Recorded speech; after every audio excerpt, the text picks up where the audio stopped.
Just starting on with our inaugural session. Where, after all, do universal human rights begin? In small places, close to home, so close and so small that they cannot see on any map of the world.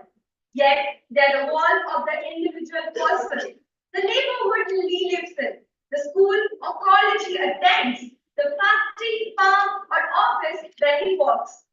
This quote by Eleanor Roosevelt, former First Lady of the United States and a key figure in the drafting of the Universal Declaration of Human Rights, clearly emphasizes the idea that human rights are not abstract concepts, but are rooted in the everyday lives and experiences of individuals in their local communities.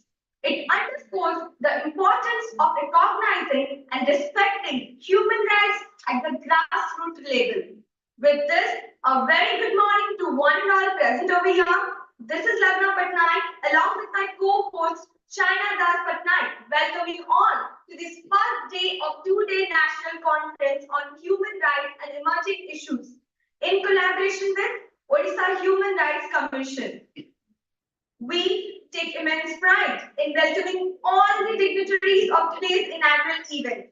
Our esteemed Honorable Registrar of the Exime University, Father S. Anthony Raj, our respected Dean of Xavier Law School, Dr. Narayan Chandra Sarangi, the guest of honor of today's event, Justice Sri Dr. Veera Kishore Mishra, the former chairperson of Odisha Human Rights Commission, and the chief guest of today's inaugural session, Professor Dr. Sri Krishna Deva Rao Sir, the Honorable Vice Chancellor of Nalanda University. We are truly honored to have you all here today with us. Well, due to some unforeseen event, our respected guest of honor, Sri Asam Amitabh Das, Honorable Member of Odisha Human Rights Commission, couldn't be here today with us. Well, but he has been very loyally sending his best wishes for this conference. Thank you, sir.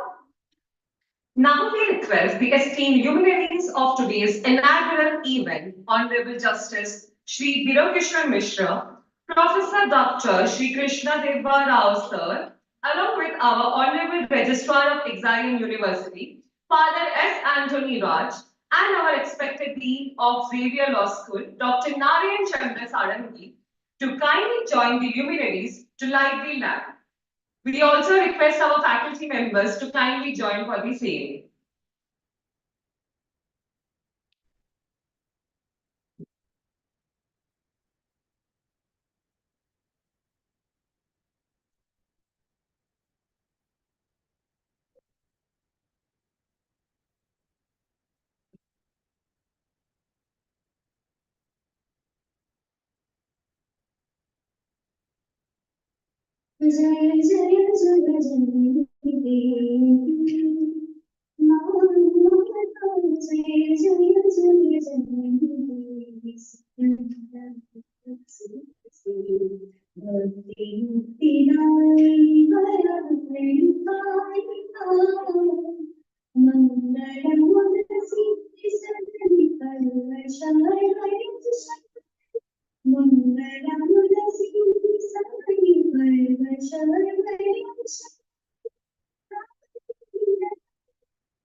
Thank you, respected dignitaries. Now I kindly beseech you to take your seats.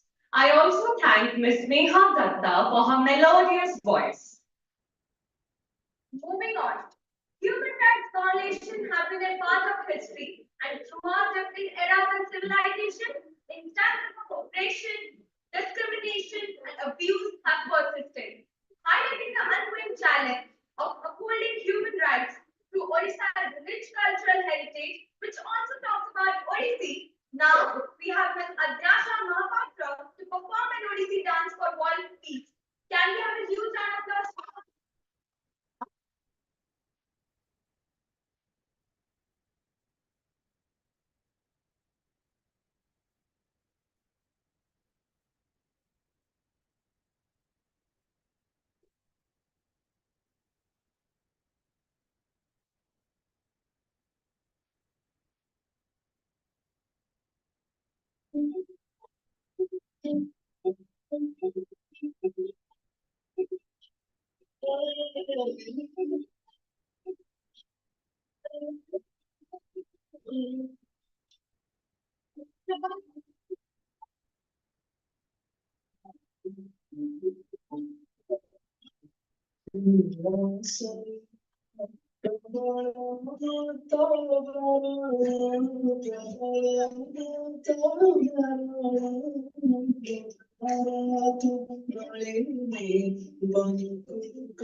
क्या क्या कुछ भी बोला जाएगा computer देख हाँ हाँ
Now we request Father S. Anthony Raj to kindly present the Uttarayan along with the sacrament to the guest of honor of today's event, Honorable Justice Shri Birokishore Mishra Sir.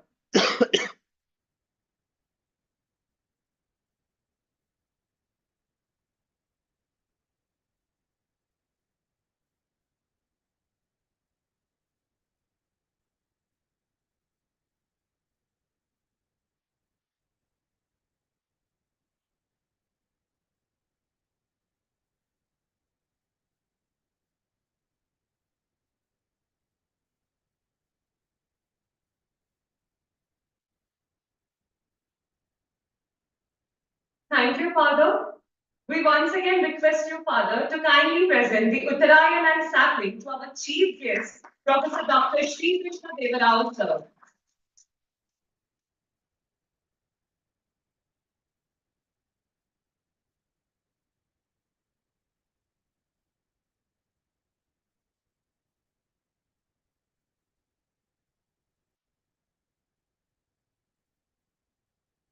Thank you, Father. Now I request our expected Dean, Dr. Narayan Chandra Sarangi, to kindly present the Uttarayan and sapling to Father S. Anthony Raj, the Registrar of the Exile University.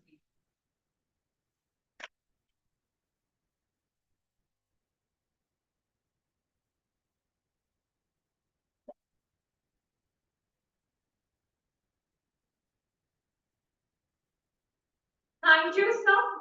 Now we request our esteemed faculty convener of the Literary and Cultural Committee, Dr. Zahid Parvez, sir, to kindly present the Uttarayan and sapling to Dr. Narayan Chandra Sarangi, Dean of Xavier Law School, Exile University.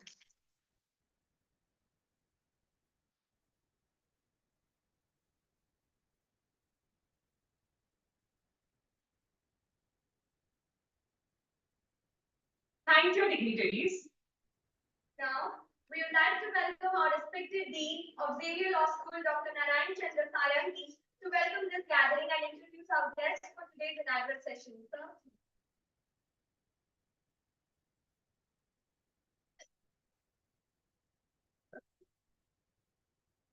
Good morning.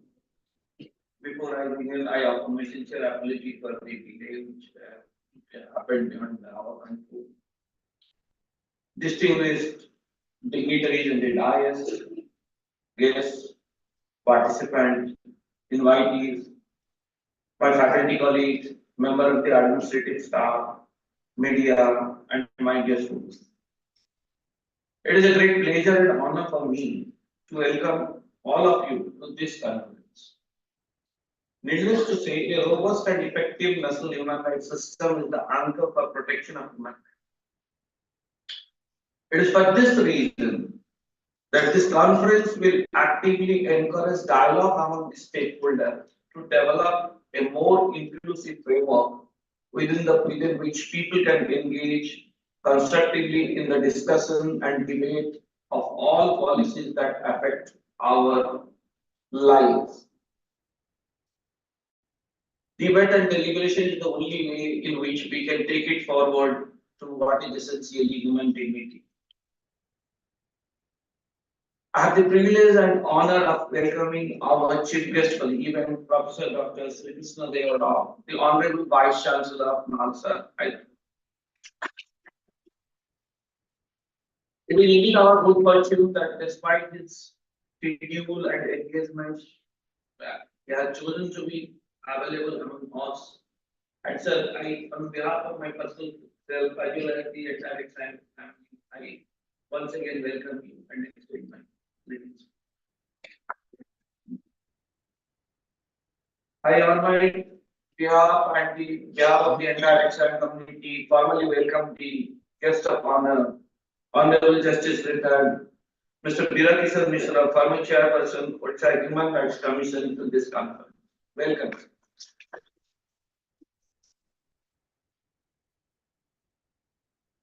I don't know how to tell it, how to address it, but I welcome you, Father. You are somebody, even if in my dreams, if I say, Father, I want this, you are available for us. Without your support, both in emotionally as well as in terms of everything. Nothing would have been possible. I just again formally welcome you to this event and I once again welcome each one of you who are chosen to be present here, who are joining us digitally, who are supporting us in one way or other to this very important conference. This conference is very close to the themes which we believe as an institution, the themes which we believe as individuals, the themes on which this entire human civilization survives. I once again welcome each one of you to this conference. Thank you.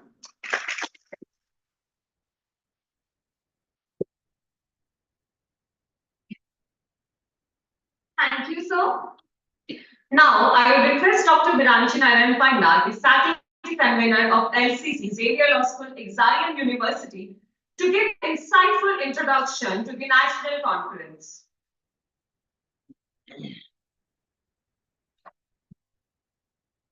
Thank you.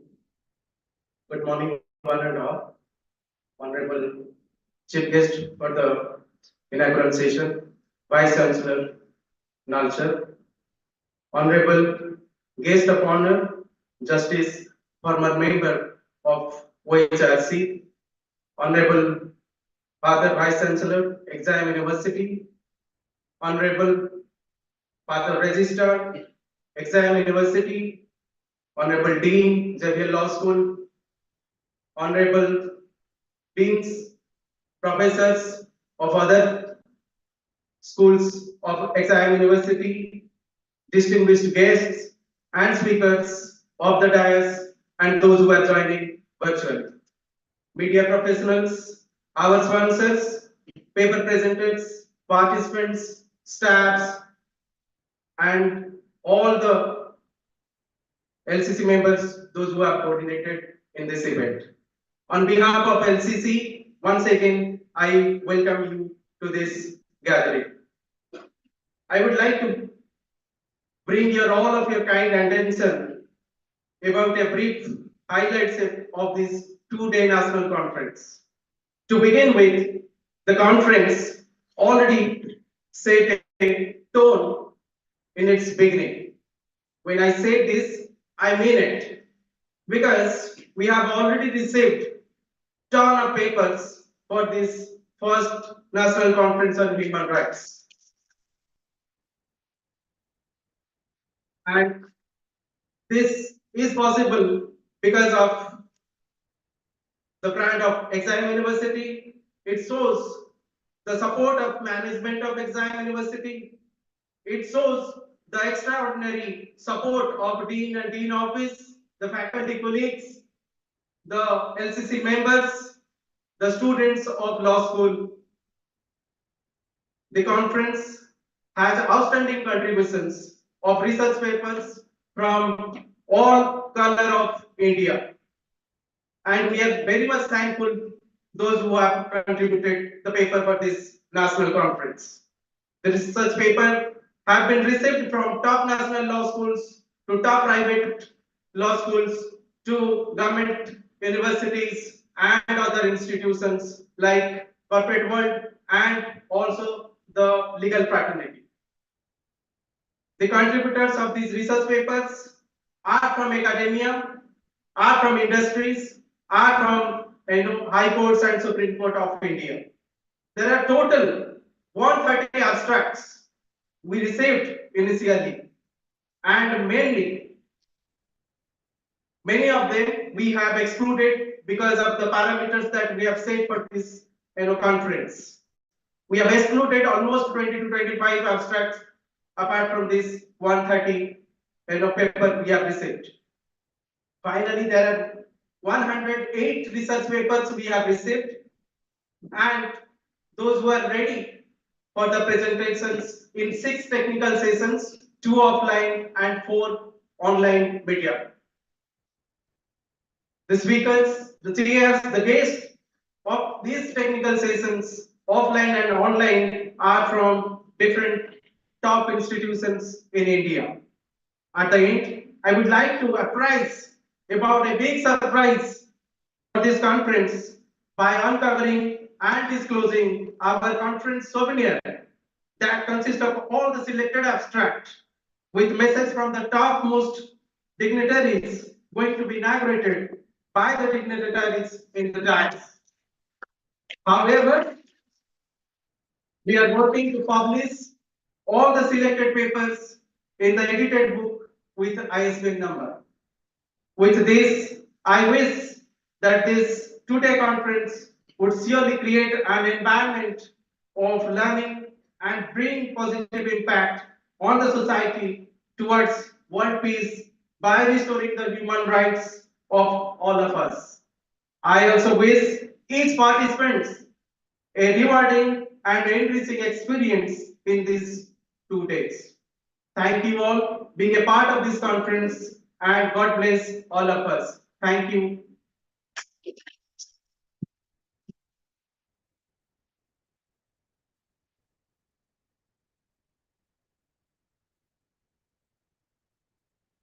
Thank you, sir, for your remarkable words. Well, due to some pre-scheduled engagement of our Honorable Vice Chancellor, Father Anthony R. Uveri, we couldn't have him in person here today. However, he has sent his blessings through this message that shine on his presence. We live in a world where change is the only constant. Everything around us is rapidly changing, and this is also true in the realm of human rights. Human rights have continued to evolve since their inception. Today, I want to highlight the utmost significance of human rights in promoting enduring peace throughout our community. The fundamental principle of human rights provide the foundation fair and peaceful global society, acknowledging the innate value and respect that every person possesses. Xavier Law School, Exile University, Bhubaneswar, is doing a praiseworthy initiative in organizing its two-day national conference on human rights and emerging issues in collaboration with the Odisha Human Rights Commission from January 19 to 28, 2024. At such an enormous scale, it gives me immense pleasure to welcome everyone attending this conference. This conference is intended to provide chances and a forum for young academics to discuss and improve their research ideas as well as to foster research partnerships and professional networks. Thank you, Father. Even in your absence, you have enlightened all of us with your insightful message.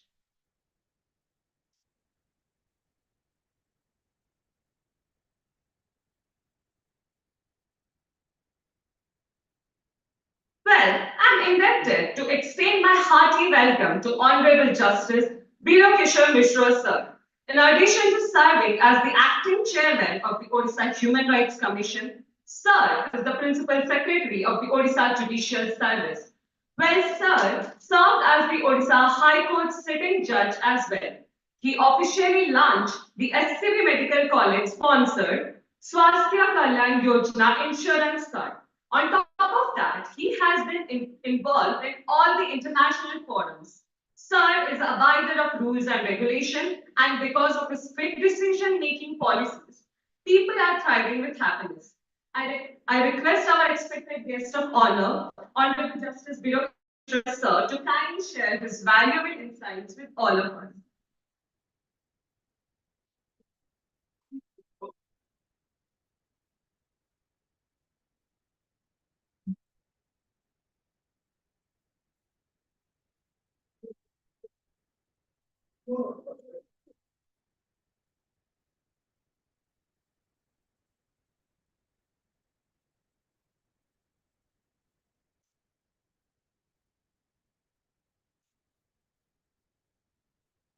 Good morning, Good morning, sir. respected guests on the dais. I start with the Dr. Eva Rao, my old friend, who was the principal of who was the vice chancellor of National Law University, Cuttack, Cuttack. Then registrar of this institution, Father Anthony Ross. Then dean of the Delhi Law School, Mr. Saragi, My old friend, Mr. Jahid Ahmad, Jahid Parvez. So I used to call him, Parvez sahab, kya hai, Parvez Hussain, kya hai? Then the two young ladies, the two compares, the chairman of the State Human Rights Commission for continuous for 5 years. They said that is acting chairperson. I said, I know this governor appointed me as chairman of the State Human Rights Commission. I could not see the light of these two young guys. The two compares. They were standing, and I was told that they will be standing throughout this process. Please, will you please oblige me to take your seats?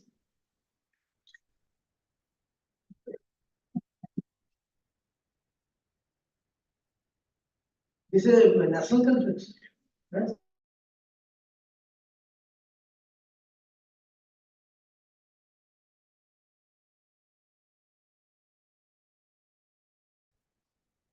I was there. But you didn't tell me these things. See, each year we receive hundreds of students from different educational institutions, including law faculties all over the country. But I didn't see anywhere the name of the idea sits this relation. You have all have you gone to the human solution? Have you been given case records to study and to present? Who said yes? Yes, sir, yes, sir, yes, sir. Who was drafted this Indian? Who was drafted this Indian Penal Code? Can you please answer? Indian Penal Code. Who drafted Indian Penal Code? Yes, anybody from this side? No. Anybody from that side? No. Anybody from this side? No. It's Lord Macaulay.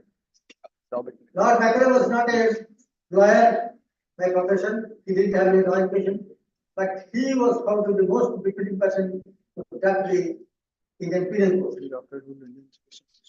Until that, we are following that book. Several amendments have been incorporated to the Code of Criminal Procedure, but we could not amend the Indian Evidence Act. We have not touched that book as yet. Touch that book means to redraft that. No. Why this? Who is going to fill up this blank void, this gap? All right. Now let us come to our topic, National Conference on Human Rights and Emerging Issues. To deny people their human rights is to challenge their very humanity. Who said this and where? Who said this and where? It is, have you ever heard the name of Mandela? Who was Mandela? Yeah? American person? African, South African. South Africa. He was the president of the South Africa. Okay. Human rights are the promise made to the human being, irrespective of age, caste, creed, status, situation, and nationality of a person. Degree of the human rights are the basic rights and freedoms that belong to every person in the world from birth till death. When a baby is in the womb of the mother, does he have some rights? The baby in the womb of the mother, whether he is a living entity or not. Can anybody answer this? The baby in the womb of the mother. Suppose a man enters inside in the house of that lady to commit burglary. There was a fight between that dacoit and the mother. he passed a sword or a knife to the abdomen of the lady. The lady was bleeding profusely. He died. That there was death of the child in the womb of the mother. So whether the accused can be tried of murder, manslaughter for killing the mother, and whatever the child, dead child in the womb of the mother was also a living human being. So the child also has a right to live in a conducive atmosphere, in a good house, well ventilated house. She requests, or he or she requests good food. Unless the mother is fed well, how can there be growth of the child? So by taking care of the mother, care should be taken also of the child. Am I correct? ଆପଣ ଜାଣିଥିବେ ମହାଭାରତ ଯେ ଚକ୍ରବ୍ୟୁହ ହେଲା ଯେଠୁ ସେ କେମିତି ଚକ୍ରବ୍ୟୁହକୁ ଭେଦ କରିବେ କିଏ ଚକ୍ରବ୍ୟୁହ ଭେଦ ହେଇଗଲା କିଏ Abhimanyu. But what happened ultimately? He don't know how to come out of it. Yes. One, please answer. You. Who died? How he died? When you died fighting all the warriors there in the battlefield, he was killed by him. No, how did he die? So he didn't know the way to come out of Chakravyuh. Why he was? Sir, half. One by one. Yes.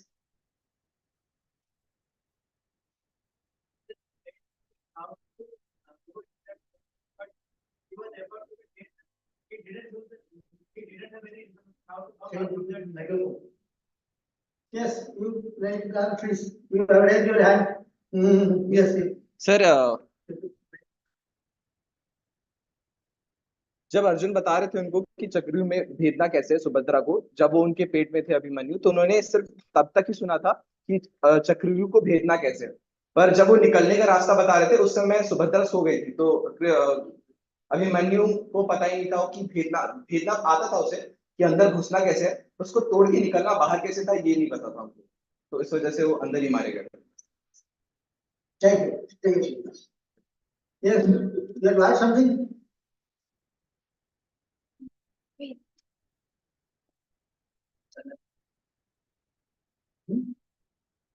Same thing, sir, but I want to add something. Sir, Lord Krishna already knew that Abhimanyu was going to die. So when he was departing every morning, sir, जब वो जाते हैं मतलब युद्ध start होता है, संक्रांत होता है, उस दिन उनको पता था कि अभिमन्यु मरने वाला है, तो उस दिन वहां पर अभिमन्यु को ये भी मतलब ब्लेसिंग दिए थे कि चिरंजीवी भव करें, तो उससे हमको ये भी मतलब मिलता है कि अभिमन्यु का डेथ कंफर्म था उस दिन, सर वो भी एक चीज था उस दिन। Yes. No. You stand, please. Stand up. No, sit down.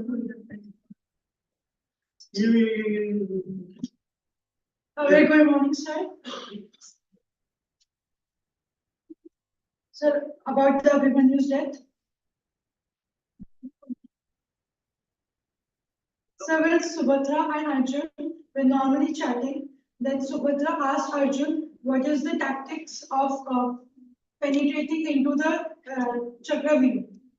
But when Arjun was telling the story, halfway Subhadra slept, and so the Abhimanyu in Subhadra's womb was not able to hear the second part of the penetration in the Chakravyuh.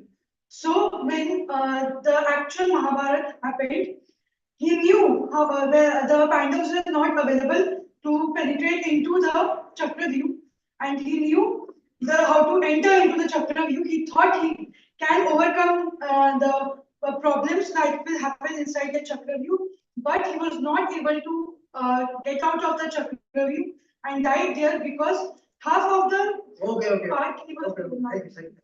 Thank you, sir. Yes, sir. It is right that all of us are born with. The golden wings on our back woven intricately by threads of freedom, hope, justice, equality, potential, but tattered and taken apart ruthlessly by cruel hands of mankind over selfish assumptions of importance.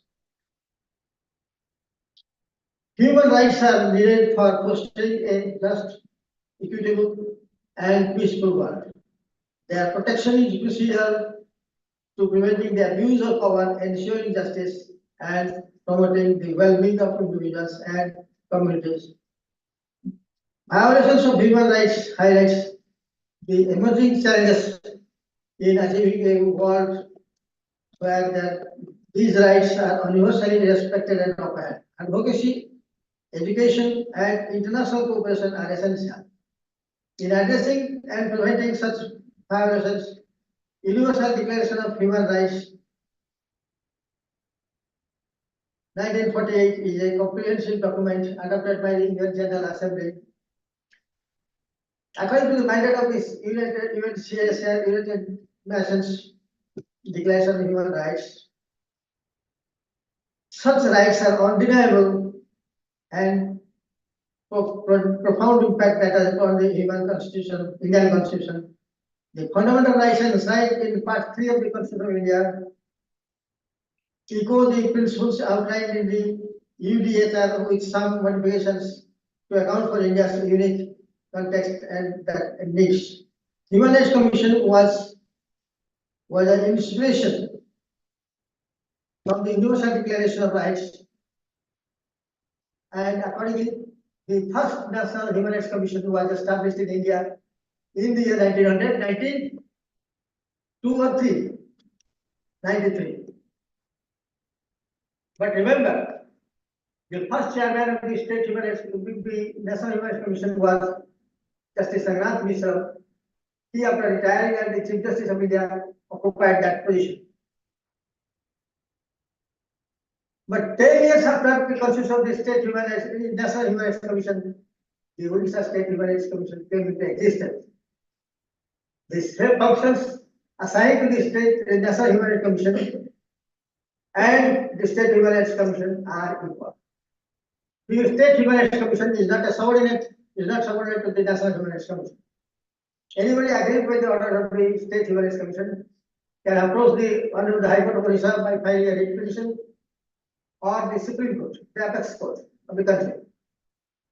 So both our organizations are independent, not dependent on anybody, not dependent on the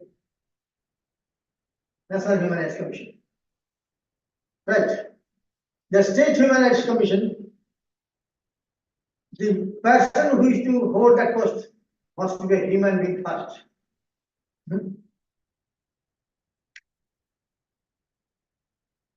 So unless he has compassion, empathy for others, how can he hold that post? He cannot. See, once while I was coming into my chambers, I found a man has come with a girl, very emaciated looking girl. She was vomiting, very brilliant thing, put up with a very dirty truck. She also vomited in my presence. I took pity on the girl, asked, I entered from a fire, what has happened to this girl? Said this girl is pregnant. She is carrying 7 to 8 months.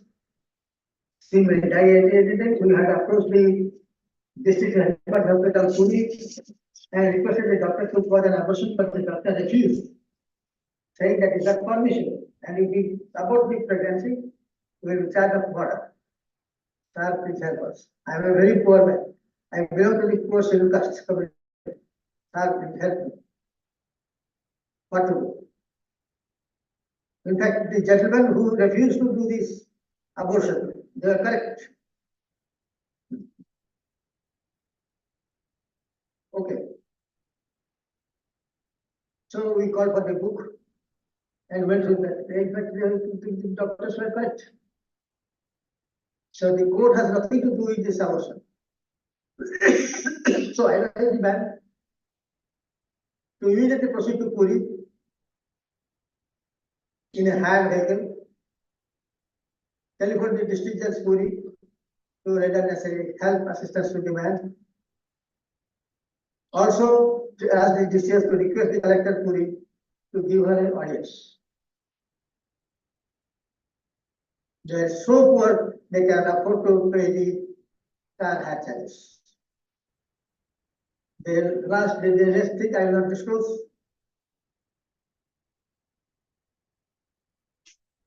And the vehicle was what? She was taken to Puri. All her formalities were maintained. She was taken to the hospital. The doctor examined her, gave her medicines. A team of doctors was formed to examine the condition of the baby and to examine the condition of the mother and to suggest what to do. They said that no, pregnancy is to be carried out and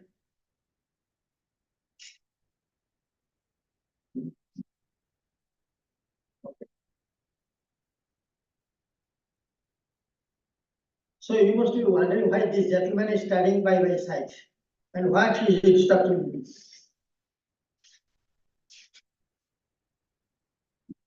This is for the first time I have. Okay, permitted. Go.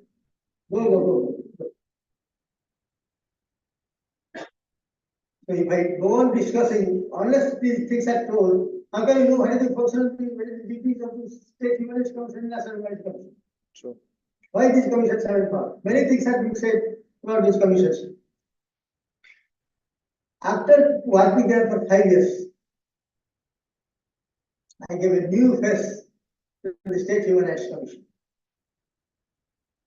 The authorities, they felt the rider of the commission, source of the police, they are all cooperating police. They don't care for anyone. But when they are saddled with penalties, 50,000, 1 lakh rupees, 2 lakh rupees, then they came to their senses and started. Again, there is a disturbance from the side of this gentleman. Sir, bit close. All right. Thank you very much for giving me very specific hearing.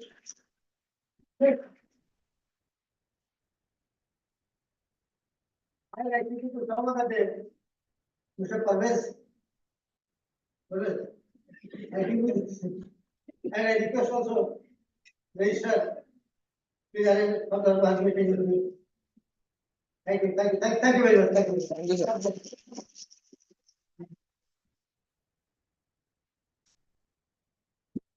Thank you, sir, for sharing your illuminating thoughts and also for testing the knowledge of our students.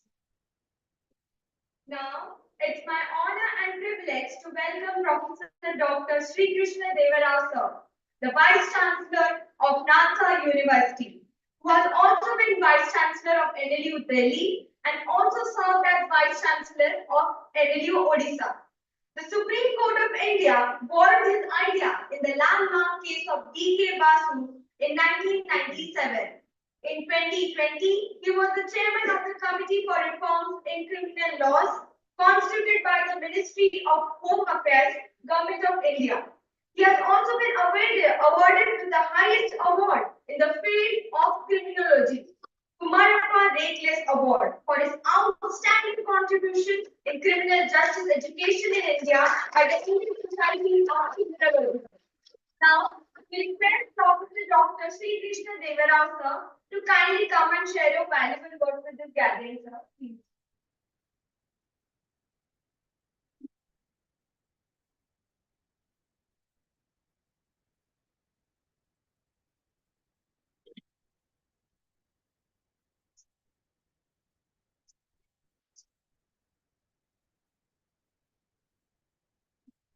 This DK Krishna, my chairman, Odisha State Mission, father and sister, University, I friend, Professor Narayan Chandrasarangi, Professor and Dean, Xavier Law School, and friends. I congratulate Xavier Law School for organizing this first national conference on human rights. Legal education is not just only in the classrooms. Of course, you learn outside the classrooms, particularly in community, in your legal aid activities, in your internships, several other. Along with that, conferences, seminars, workshops, and meetings like this, you learn many things, interacting with the people, understanding that, and also asking the questions, clarifying your doubts, and several others. I think that's the purpose of all these seminars and conferences. I was just looking at the papers, presented number of papers. I found two papers are interesting. I wanted to see the content of the papers also. One I was fascinated to look at, Aditya Karwasara Neeraj Malik paper on a critical research on human rights movement. I wanted to see what type of critical research they have done in human rights movement. Before we go into discuss about human rights, the emerging issues, like I borrow the skills of Justice B.K. Mishra. Like, how many of you know human rights movement? Is there any human rights movement, or are there any human rights movement in India existed before the first National Human Rights Commission of India was established in 1993 under the Protection of Human Rights Act? Anyone? That's a fascinating, that's a theme, he thought about it. I looked at other articles, several things, other privacy, environment, technology, several other. But I was more curious to look at any article on human rights movement. I found one, but I wanted to see the content later. So anyone, just Odia में भी बात कर सकते हैं, हिंदी में भी बात कर सकते हैं. Not necessary that we should not shy in speaking English. Yeah. Any one of you know, is there any word exist, human rights movement? If so, what is it? Human rights movement. Movement बहुत बड़ा शब्द है. You speak not only in sociology, political science, legal theory, criminal justice, constitution, environment, women in law. All are movement. Old movements, new movement, old social movements, new social movements. What are these movements? Yeah, anyone? Human rights movement. बहुत अच्छा sir का questions को answer किया था. Human rights movement में कोई खाना क्यों?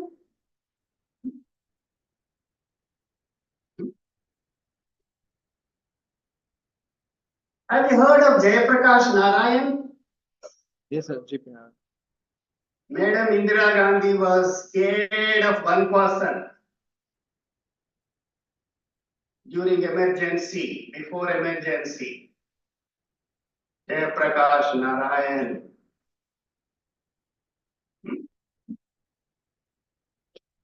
Anyone? Okay. So let me look at. So we will come back to that. Another one also. Another article also was about there's another, I like the empirical study on women workers in municipality. Okay, so that in any conference, there are several types of articles. But if somebody does a socio-legal research, empirical that gives a lot of ideas and movements to share, and that can also result in publication later. Okay. So let me quickly come to that. Let me share a few ideas and thoughts today with all of you. I am grateful to Professor Narayan Chandra Sarangi for giving me this opportunity to meet and interact with you. 5 themes I thought I'll just briefly discuss. First, the concept of human rights. People call as the generations of human rights, 3 generations of human rights. Secondly, I look at the most prominent engagement of National Human Rights Commission in India and also state human rights commissions all over India is about custodial justice. I'll come to that. Then the third is about what we all call as a gender justice. Some of us we add tender justice, justice for children. So I'll speak about third, gender justice and tender justice, the status of protection of rights of women and children. Fourthly, business and human rights. And lastly, briefly about technology and human rights. The concept of human rights.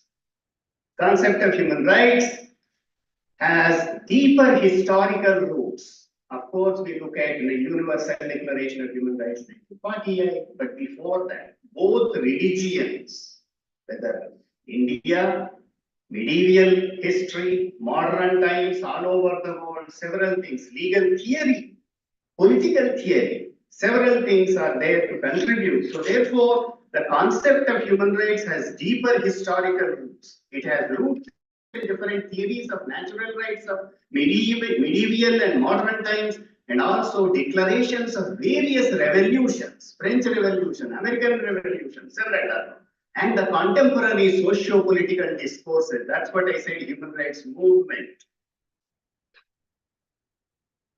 The new language of human rights was born, of course, with the Universal Declaration of Human Rights, UDHR 1948. 2 years before 1948, the subcommittee was working, discussing what should be the content of human rights. As a first universal declaration all over the world, governments have agreed. Our Indian Hansraj Mehta, she was a Vice Chancellor of the MS University, Baroda was also a member, the women member, she also contributed. That's the first time they use not man, persons. That human rights should be for all, equality, not for only men. So there's a concept of universality took a shape in this Universal Declaration of Human Rights, which was passed the UN General Assembly 10 December 1948. We are celebrating this year 75 years of Universal Declaration of Human Rights. You should go and read UDHR, the UN High Commissioner of Human Rights, his message, 75 years of UDHR. So the notion of rights-based personhood became applicable to every human being. Human rights are not just fundamental entitlements, but they are also safeguards for every single individual person. As all of us, we say they are universal, indivisible, inalienable, interrelated. They are also responsibilities than mere rights. Primarily, protection of human rights generally works in monitoring the state and implementation of the state, positive rights of the state and entitlements. The protection of human rights has 3 dimensions. When you compare with the constitutional rights, fundamental rights, we know that we have part 3, part 4, justiciable rights, non-justiciable rights. We have seen how the directive principles of state policy also became justiciable later on. That you could see at the international level also, international covenant on civil political rights, international covenant on social economic rights, how they have merged together. And in 2000 onwards, both in India, all over the world, 1990s particularly, this articulation started coming up. But primarily, protection of human rights has 3 dimensions. Firstly, the securing of rights in conventional constitutional sense. That's Supreme Court, fundamental rights, High Courts. Secondly, the protection of victims, protection of all victims. not only those who are citizens of foreign states, but also everyone. That victims, UN Convention, and victimology, victim justice emerged long ago at the international level. And lastly, the necessity to stand trial for crimes committed against humanity, the war crimes, humanitarian law. The criterion of these aspects emerged from the vast abuses, particularly of human dignity in World War II. The historical priority given to civil and political rights has been of late started challenging. They said now not only civil and political rights, but there are other rights. That's where three generations of human rights started emerging all over the world. And some writers speak in terms of generations of human rights. First generation is civil and political rights, focus on abstract individuals. Second generation social and economic rights are enjoyed by particular groups. If you look at the initial cases on the KBK districts, 1985, the first case which came before the Supreme Court, first time they started looking at basic needs, social economic rights, right to food, several things started coming up. So that's about social economic rights. Second generation social and economic rights are enjoyed by particular groups. For example, right to health care for the sick persons. And third generation are solidarity rights or claims that affect humankind as a whole, such as right to clean environment. And there have been a gradual move towards giving these rights greater international and constitutional recognitions. As I said, all these rights are universal, indivisible, interrelated. The international human rights jurisprudence, amazing jurisprudence. In fact, if you look at where did we borrow, where did we get law against or law for protecting at the safety at the workplace, sexual harassment law, where did we get? It was not there in the Indian law. Justice Verma borrowed from the International Convention on Women's, but that is popularly called as CEDAW Convention. So therefore, the international human rights jurisprudence has created a huge gamut of knowledge, skills and strategies and best practices for implementation of countries all over the world. Notable among them are International Convention, ICCPR, International Convention on Economic Social Rights, along with Women's Convention, CEDAW, Convention of Elimination Against Women, and another popular convention is Child Rights Convention and the Convention Against Elimination of Racial Discrimination. Along with that, there are UN Special Rapporteurs, UN Commission of Human Rights, and along with these developments, in 1993, Vienna World Conference on Human Rights, and also Paris Principles of 1990. 1993 is a remarkable period in the international human rights and national human rights. Before that, we were discussing that UN agencies and committees will take care. Internationalization of human rights was given a lot of prominence. But 1993, Vienna Conference on Human Rights and Paris Principle, they said, we need to have state level, national level implementation of human rights. That is how National Human Rights Commission came into picture.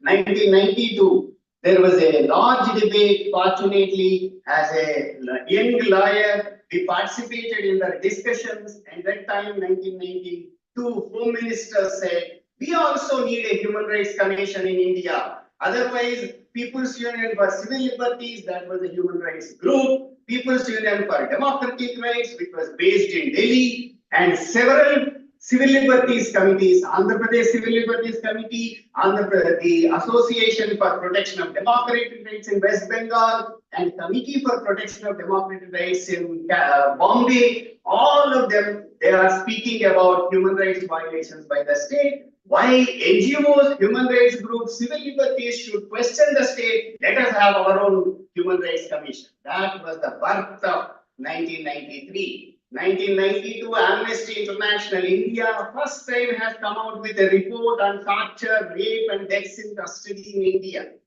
That has put an international torchlight on the Indian government. The Indian government decided to establish, I think some of us are part of the discussions and deliberations in 1992, and that's how the first National Human Rights Commission came in 1993, later state human rights commissions. Let me second theme, custodial justice. As I said, National Human Rights Commission single first agenda, prevention of torture, stop illegal arrests, illegal detentions, then encounter deaths in prison. That was the single motto with the National Human Rights Commission. Fortunately, Justice Ranganath Mishra, from the Orissa state, the first chairman of the National Human Rights Commission, he did amazing work in the initial formative years, carried by Justice Venkatacharya, Justice Verma, and several others later. So the establishment of National Human Rights Commission was a milestone in the protection and promotion of human rights in India. The first, as I said, founding chairman, Justice Ranganath Mishra, has made a pioneering contribution in strengthening human rights, particularly in the custodial justice. He developed a multi-pronged approach policy, which was strengthened by later. Let me briefly look at 8 or 9 initial strategies which were started in protecting human rights of the people, particularly in the criminal justice system. First, he said, the National Human Rights Commission said, individual complaints, whenever, this is one, it considered the individual complaints, called the report from state governments, wherever inquiries are necessary on human rights violations, they are done through their investigative division. Compensation against violations of human rights were recommended as a when prima facie case is established. You can see even in the Orissa State Human Rights Commission, several compensation. I was just reading yesterday about where the Orissa State Human Rights Commission has given an order for compensation. I think the state government went to the Orissa High Court. I was reading Justice Murlidhar, the former Chief Justice of Orissa High Court order. He said upholding Orissa State Human Rights Commission order and giving the compensation.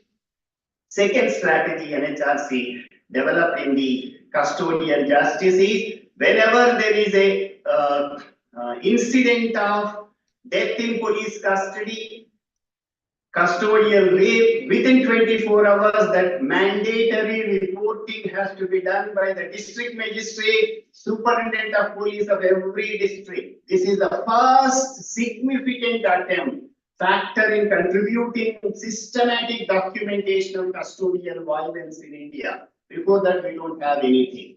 That power is also there for the State Human Rights Commission. But NHRC clearly has started. This is Ranganath Mishra's contribution. Thirdly, the post-mortem reports in respect of deaths in police or judicial custody, video filming of that, cassettes to be sent to the commission together with the written report. All these are also methods to see accuracy of reporting, scrutinize how these investigations have been done. Fourthly, the National Human Rights Commission has taken initiative to develop model post-mortem reports, autopsy, to standardize the procedure for inquest. Fifthly, 74. it also recommended setting up of human rights courts at the district level for speedy trial of the complaints and also human rights cells within the state police. Sixthly, standardized procedure processing of complaints of custodial deaths and setting up internal mechanisms, custodial justice cell.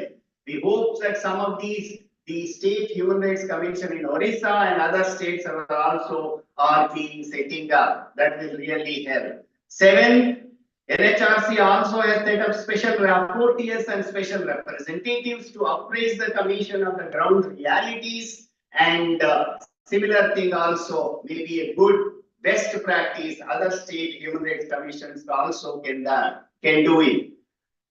8, visitorial powers. This is something, in fact, I would suggest even the Xavier Law School should work with the Orissa State Human Rights Commission, where they can take the faculty and the students' help in visiting to the police stations and visiting to the prisons. And if you look at legal aid, is a mandatory clinical course in all law schools and law colleges in India. Of course, I know that you may be visiting the prison, but visits to the police station so far is yet another unfinished agenda of the clinical education and access to justice in India. NHRC started, I think Justice Venkatacharya should be credited for this.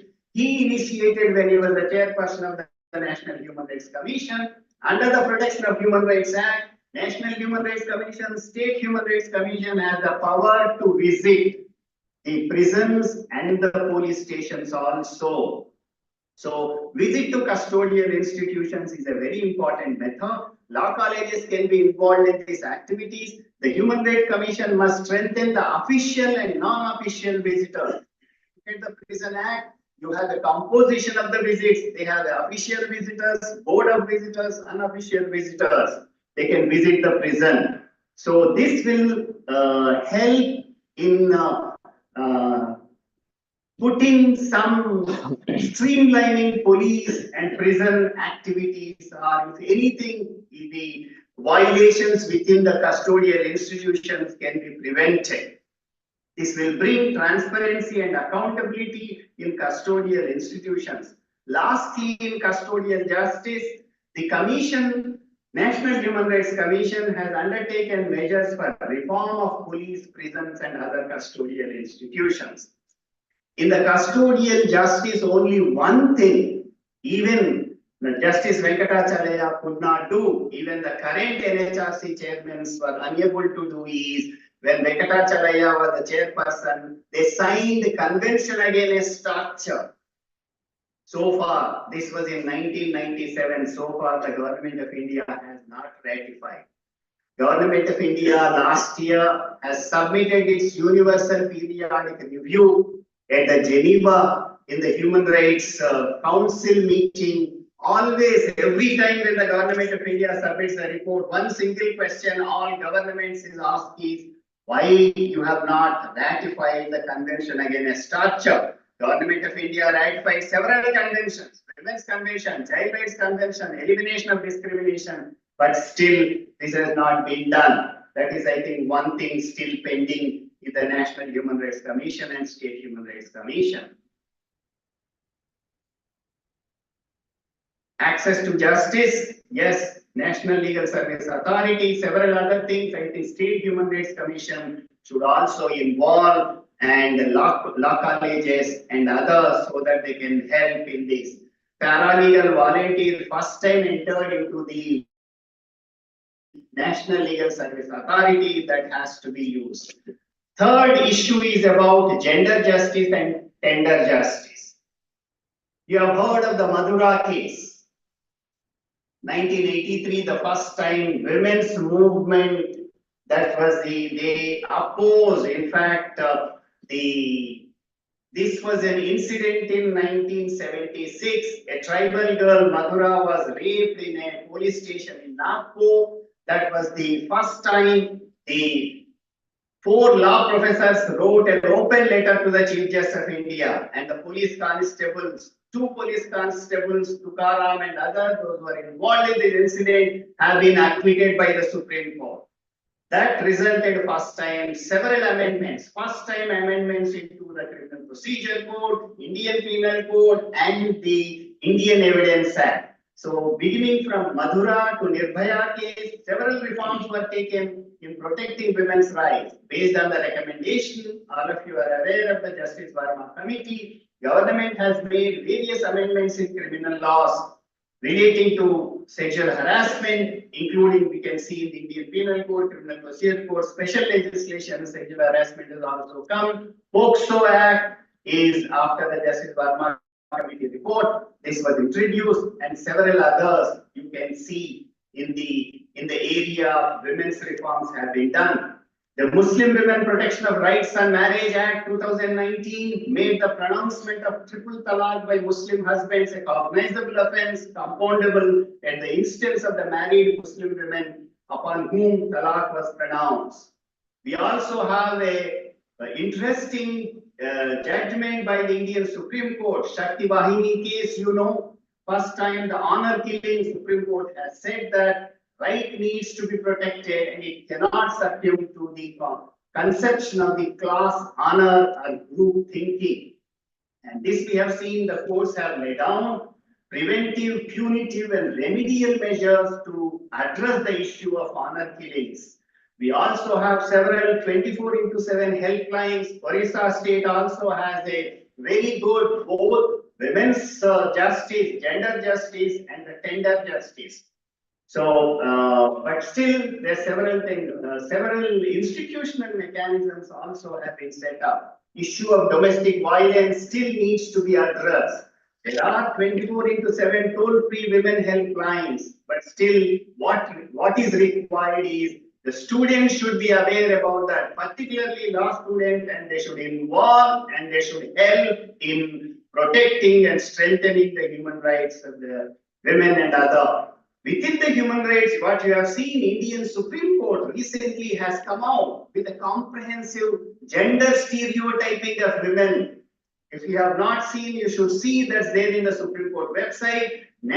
The National Education Policy 2020 also attempts or promotes removing the bias and stereotypes in the school curriculum books and other, even in the higher education, academic training of police, judicial officers, gender sensitization must be there in their induction and service training program. The Supreme Court of India has several times has emphasized on the need for gender sensitization in the law school, undergraduate programs, higher education programs, and syllabus at the bar exam, judicial services exam. In the area of children, several efforts were made, and child marriage. In fact, that's when I was working here, we were working with in the state to look at how proactive measures can be taken to prevent child marriages. Still, in some places in Orissa, the child marriage is witch hunting and child marriage. These are the two issues I think you should take up and prevent it. Child labor. If student is not in the school, means he is working somewhere. So child labor requires several proactive measures. International Labour Organization has come out with several ideas, strategies, and solutions, but unless all of us collectively work together, all this will remain only in paper and it will not be implemented. Juvenile Justice Care and Protection Act is a very interesting legislation. All of you must work with the Juvenile Justice Board, child care institutions, and POCSO courts also. One of the progressive courts, institutional mechanism you can see in POCSO court. POCSO court, you cannot see. The perpetrator cannot see. And so you could see the the victim and the perpetrator are produced. First time a new institutional mechanism in the judicial history have been created. But all this will remain not implemented unless all of us start working with them. Fourth issue is business and human rights and sustainable development goals. In fact, that's a wonderful, not just only having the corporate social responsibility in 2013, which has enhanced the contribution of business towards securing human rights, but also the corporations have a greater responsibility, not as a charity, but also to contribute the protection of the environment. We have seen how environment social governance has become an important area for the implementation and protection of the environment. There are several measures have been taken. We have seen the Supreme Court of India. If you, in the law of torts, you must have discussed about oleum gas leak case, 1985, MC Mehta versus Union of India. That was a precursor to the Protection of Environment Act of 1986. Justice Bhagwati, when he was writing the judgment, at the back of his mind is about Bhopal gas disaster. So there afterwards, several other measures have been taken in the area of environment protection. And so ESG, corporate social responsibility, these are all the special emphasis has been made on corporations spending across different companies. Sustainability, good governance are like nowadays. Reporting on environment, social governance factors is gathering momentum. Lastly is about technology and human rights. All of us, we can't live without a mobile. We can't live without a laptop. But how technology is also infringing on our rights, the right to privacy, several other issues are coming up. We need technology. Yes, Gupta. AI, generative AI is going to be a huge impact, not only in the judicial institutions, protection of human rights, but also in the legal education. So as we have seen, increasingly the world is witnessing a rise in technical advancement. There are new challenges and dangers to the human rights regime. One such is the AI and generative AI. We should be cautious to the indiscriminate use of artificial intelligence without any safeguards, especially what we have seen, the deep fakes, where fake images or videos can be generated by any person. This we have seen even in the several deep fake videos of Prime Minister Modi ji was seen, and several other celebrities, which raised a massive public safety and privacy concern. In the 21st century, our criminal justice stakeholders would be well advised to develop policies to combat the same.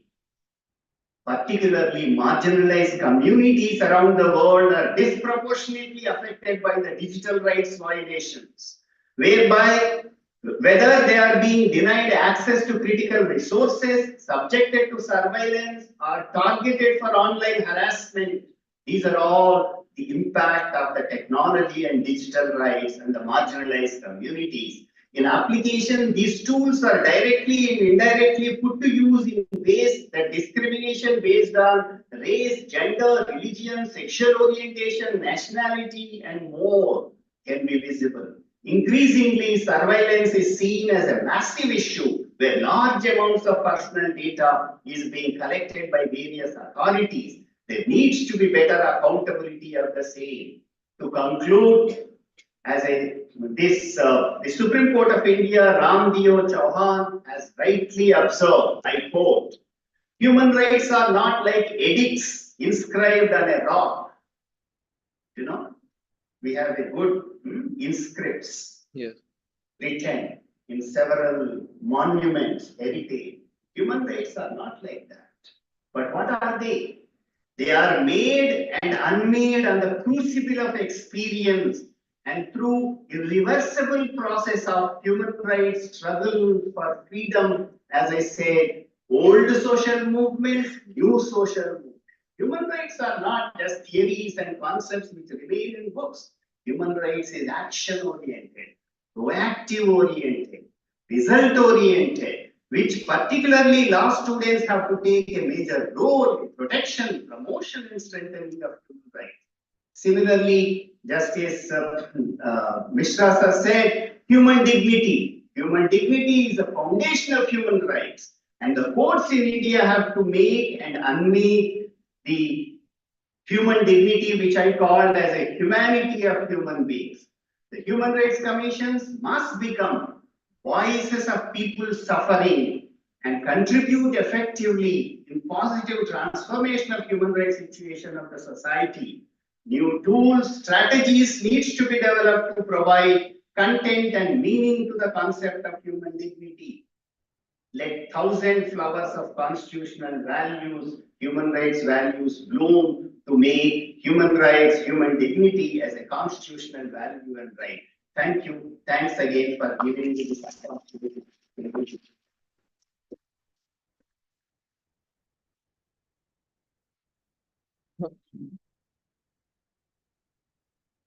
Thank you, sir, for your insightful words on the significance and importance of OHRC, NHRC, and UDHR. We are blessed by your invaluable points on the topic, sir, and it's truly an honor to hear from you. We now welcome our Honorable esteemed Registrar of Exilium University, Father S. Anthony Raj, SJ, to kindly share your thoughts with the gathering. Sir, please.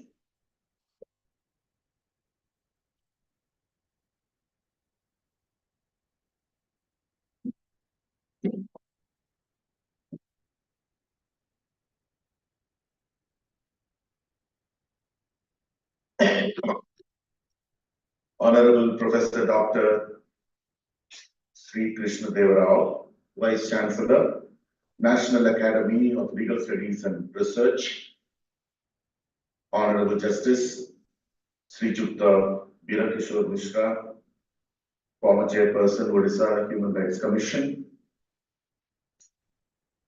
respected Dean, Professor Narayan Chandra Sarangi, faculty colleagues, invited guests, friends from the media, paper presenters, and my dear students. After the domain expert has spoken, there is not much to say at this moment. I, on behalf of the entire XIM academic community, thank the dignitaries for their presence and participation in this inaugural ceremony, first and foremost. And I also thank and welcome all those who have come into this campus, into our university, the participants, the paper submitters, the paper presenters from various law schools, from the legal fraternity across the country. And we also have moderators. I see one, Father Kurila sitting there. Welcome to you from XLRA. And in fact, what we heard about the historical development, the entire history of human rights, especially from the lens of movements, as initiated by Professor Rao for us. Because those who forget history are bound to repeat it. And living as we are in a generation, a 2-minute generation, we concentrate only on the present and are anxious about the future. And therefore, we do not see the history that has gone, the struggle that has gone to come to where we are at this moment.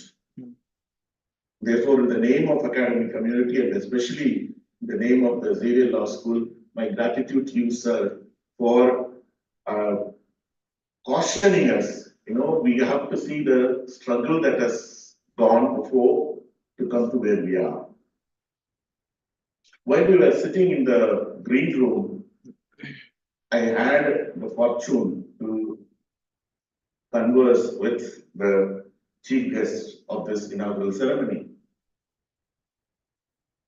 an institutional builder of institutions, 5 law schools, 3 central universities, an astute expert in criminal justice, and yet with such warmth and passion. Therefore, we are very, very fortunate to have you, sir, among us, especially on the first national conference.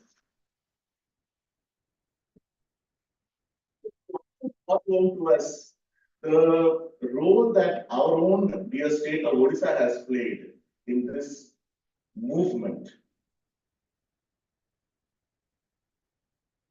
Being part of the Civil Society Forum for Human Rights, it's a broad platform of the human rights defenders in the state, and also part of UCL and PUDR.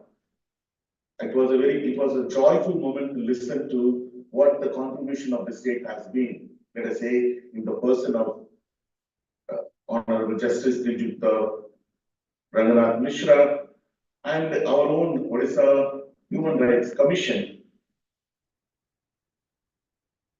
In the last conference that we had at this very place, we had the Honorable Justice, the President, the former President, and today we are fortunate to have you, sir. You have brought the facelift to the Odisha State Human Rights Commission.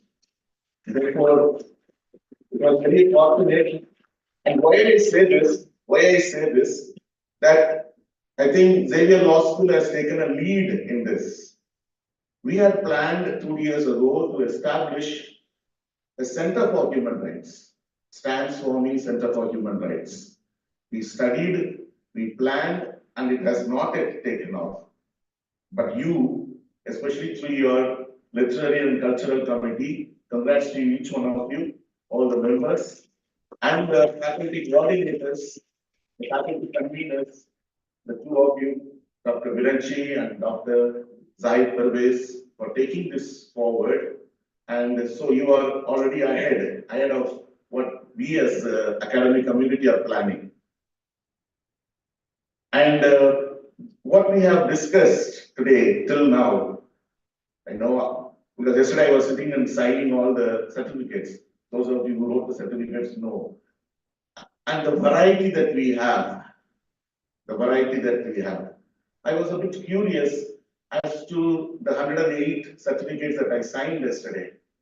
And each one I had to read through because basically I'm a proofreader. So I had to sign each document, and I was, in a way, surprised, baffled, and became acutely aware of the human rights violation as I signed.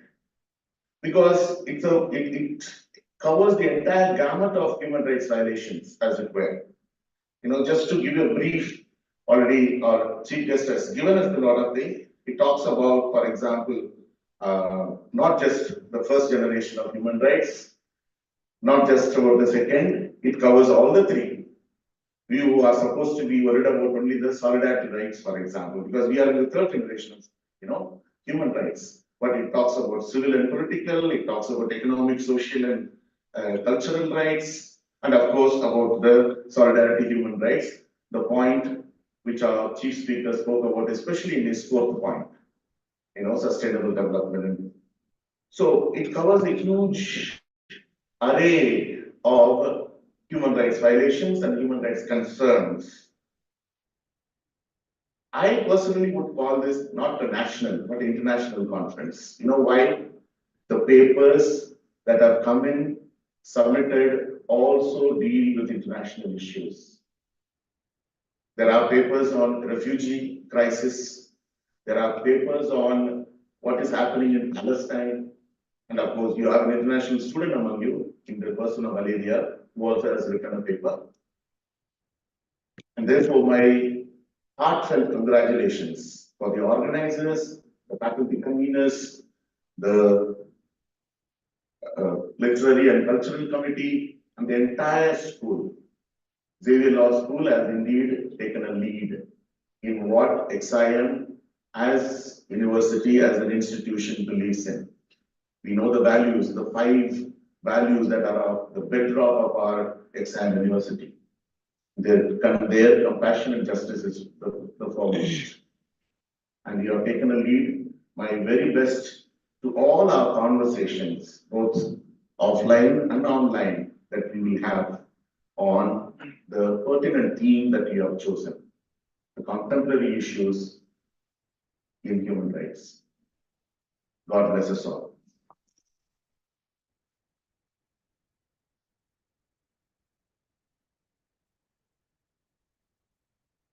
Thank you, Father, for your words of wisdom. You have rightly mentioned that those who forget their history are doomed to repeat it.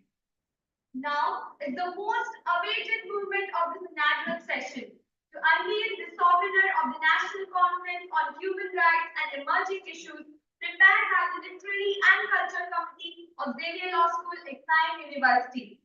It's my honor to request our respected faculty convener, Dr. NCHR-National and Dr. Zahid Parvez to kindly present the sovereign to our respective dignitaries.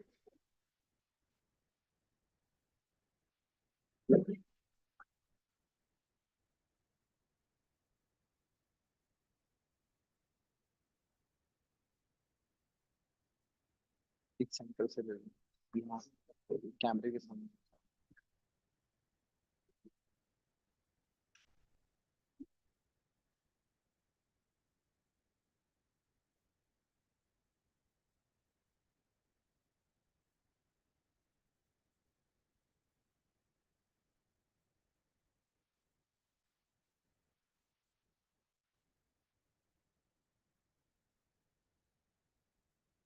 Thank you, dignitary. Now, we request our respected registrar of Exile University, Father S. Anthony Raj, to kindly present the memento to our esteemed guest of honor, Justice Shri Krishna Mishra.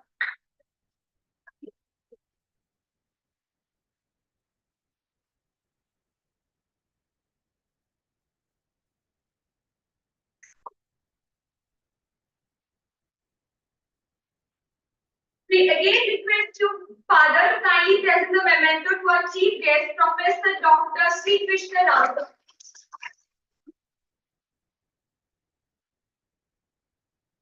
Now, we request our respected Dean, Dr. Narayan Chandra Sarangi, to kindly present the memento to our Honorable Registrar of Exile University, Father S. Anthony Raj. Now, I request our respected faculty convener of Literary and Culture Committee, Dr. Viranchi Narayan Panda, to kindly present the memento to our respected Dean of Women of School, Dr. Narayan Chandra Sarangi.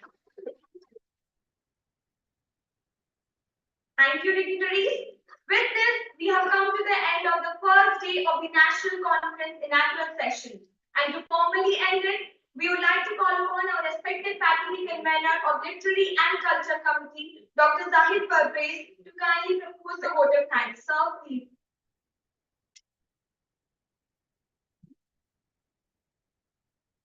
Thank you, Lagna, so much. Before I start with a quote. As William Arthur was a motivational writer once said, feeling gratitude and not expressing it is like wrapping a present and not giving it. So with this, let me start. Honorable President of today's conference, Father Antonio Aruvali, Vice Chancellor, Exam University in absentia, esteemed chief guest of this and the star of today's inaugural session, Professor Dr. Sri Krishna Deva Rao, Vice Chancellor, Nelson. Esteemed guest of honor, Justice Sri B.K. Mishra, sir, former chairperson of the Human Rights Commission, sir, respected Father Anthony Raj, S.J., Registered Exam University, the Xavier Law School, Professor Narayan Chandra Saragi, sir, invited guests, delegates, participants, faculties, staffs, and my dear students. It's my great honor and privilege to propose my vote of thanks on this memorable occasion. At the outset, sir, I, on behalf of LCC and Excellence family, take these opportunities to extend my heartfelt gratitude and sincere thanks to each and everyone for their invaluable contribution to the success of this National Conference on Human Rights.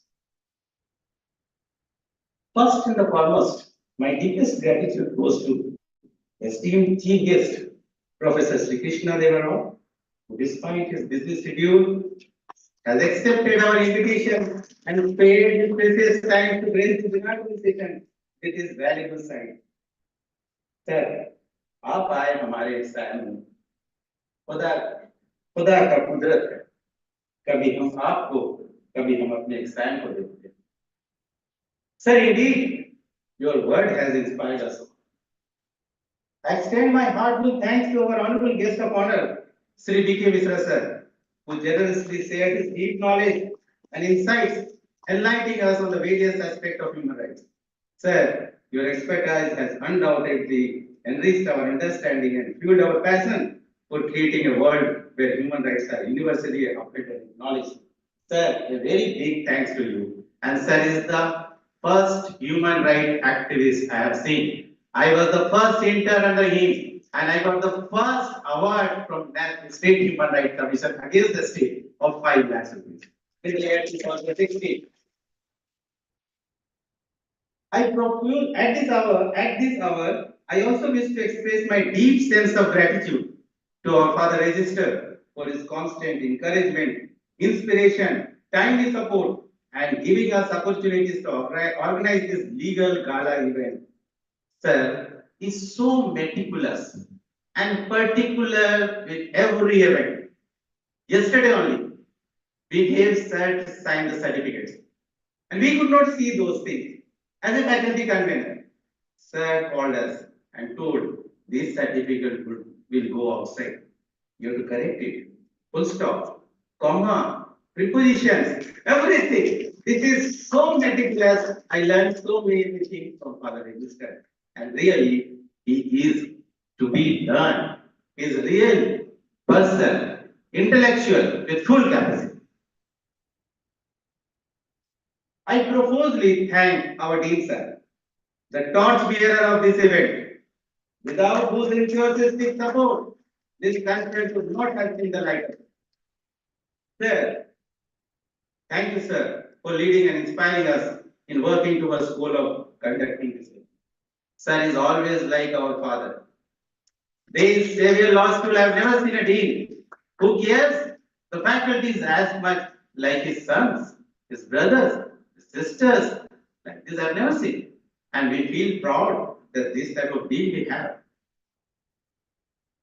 I must also extend my heartfelt thanks to Father Kuruvilla Pandikar, SJ, Chair Professor, JRD Tata Foundation for Business Ethics, who is with us today to bless us, who has come from XRI. A big round of applause to Father Kuru. I have never seen Father Kuru, and Father Kuru has never seen. I don't know what happened to me. One day I called Father Kuru, just going to the website, and he has worked so much for the ethics, and this is one of the part of the human rights activism. I called Father Kuru, I just mailed him, do you want to be part of our conference? He said immediately within 2 seconds reply came, I want to be part of the conference. And without any hesitation, he came up from Jamshedpur, in a train. And he got up in the train at 2:30 a.m. in the Jamshedpur, which we could not sealed weather. And this is the greatness of this society. I have never seen. The humbleness which I see him, I want to meet him today. Thank you, Father Guru. Thank you so much for blessing us. I extend my thanks to all faculties and administrative staff for their unflinching supports and coordination. A special thanks to our sponsors and partners for unwavering supports, without whose supports this conference would not have seen the light of day. Your commitment to the cause of human rights is a testament to the positive change that can be achieved when individual and organization come together. Above and beyond, let's not forget the backbone of today's event. Our organizing committee members, our board committee members, our LCCNs, along with all the volunteers who went an extra mile to make this national event a grand, the gala success. Thank you so much. A big round of applause from all of us.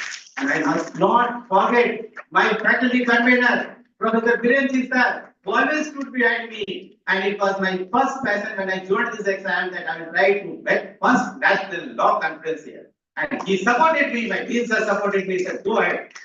My heartfelt thanks to the media representative, both print and electronic, whose role is crucial in disseminating the discussions and outcome of this conference to a broader audience. Your role in spreading awareness on human rights issues is paramount. Last but not the least, our deepest gratitude goes to the attendees, participants, students, audience, without whom this conference would be nothing more than an idea. Your presence here signifies a shared commitment to the principle of human rights, and we hope the knowledge gained here will be disseminated far and wide. My sincere apologies to those whom I might have missed on today. As all things comes to an end in life, so is this first inaugural session of this National Law Conference on Human Rights. I like to leave you with the inspiring quote on human rights activist Fahmida Riaz. कुछ लोग तुम्हें समझाएंगे, वो तुमको खौफ दिलाएंगे, कुछ लोग तुम्हें समझाएंगे, वो तुमको खौफ दिलाएंगे।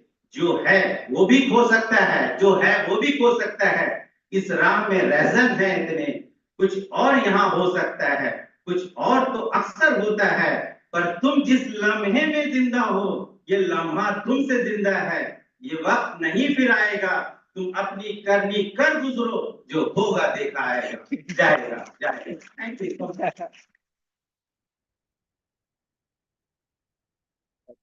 I think probably Professor Jai probably inadvertently stopped the support given by the administration led by Prasad Mahapatra and the IT team and all concerned. They are the people, the silent heroes who work day in, day out for us.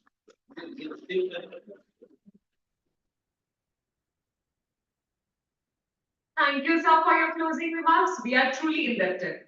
Now I request everyone to kindly stand up for the national anthem.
Thank you, everyone. Kindly be seated. Now I ask the student coordinators to kindly escort our dignitaries to the green room. And I request everyone else to leave the room for 5 minutes. And let's quickly meet after 5 minutes as your technical session will start.